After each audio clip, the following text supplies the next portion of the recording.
ఆ రోజంతా కూడా ఆయన అరెస్ట్ చేసినప్పుడు నుంచి తీసుకువచ్చే దారిలో గాని ఏమేం జరుగుతుందో ఎప్పటికప్పుడు మానిటర్ చేస్తున్నాం. అదే రోజు రాత్రి 5 ముసుగులో వచ్చి ఎంపీ పైన విపరీతంగా అంటే పోలీస్ కస్టడీలో ఉండేటప్పుడు పోలీసులు వాళ్ళ దగ్గర పెట్టుకున్న రాత్రిలో ఈయన పైన దాడి చేయడం అనేది పోలీసులు ఇలాంటి తప్పుడు పనులు చేయడంలో ఏ విధంగా మనసు వచ్చిందో నాకైతే అర్థం కాలేదు. కాళ్లు కట్టేసి టిపికల్ గా లాఠీలు రబ్బర్ బెల్ట్ తో 5 దఫాలుగా అంటే ఆ రబ్బర్ బెల్ట్ కూడా ఆయన చెప్పినట్టు ఆ రోజు నేను విన్నాను. అప్పుడే బైపాస్ కూడా చేశారు. అరికాళ్ల పైన ఆ కాళ్ల పైన కొడితే అది ఈవెన్ డాక్టర్స్ చేసినా కూడా ఐడెంటిఫై చేయలేని ఉద్దేశంతో విపరీతంగా కొట్టి రాత్రంతా కూడా ఇది చేశారు. అప్పటికే హార్ట్ సర్జరీ అయింది.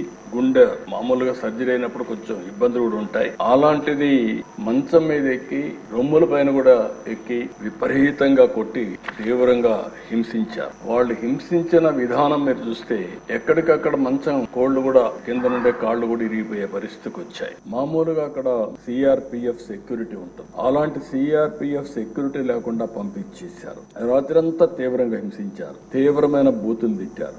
రచ్చబండ పెట్టి ముఖ్యమంత్రి బెయిల్ రద్దు చేయమంటావంటూ కొడుతూ తీవ్రంగా క్షోభకు గురి చేశారు. ఒక సర్కిల్ ఇన్స్పెక్టర్ హెడ్ కానిస్టేబుల్ కాపలా ఉంటారు. ఇద్దరిని బయట పంపించి అదే సమయంలో ముసుగులేసుకుని వాళ్ళు వచ్చి నేను అడిగాను. ఆ రోజు కూడా వారిని గుర్తు పెట్టగలుగుతారా అంటే గుర్తుపట్టడానికి వాయిస్ చూస్తే ఏమైనా చెప్పగలుగుతానేమో కానీ ఎక్కడైతే ముసుగు వేసుకొని వచ్చారు ముసుగు వేసుకొని వచ్చేసి ఇవన్నీ వెళ్ళిపోయారని చెప్పారు. ఆ రోజు రాత్రి అంతా కూడా మేము కూడా జాగారం చేసే పరిస్థితికి వచ్చాం.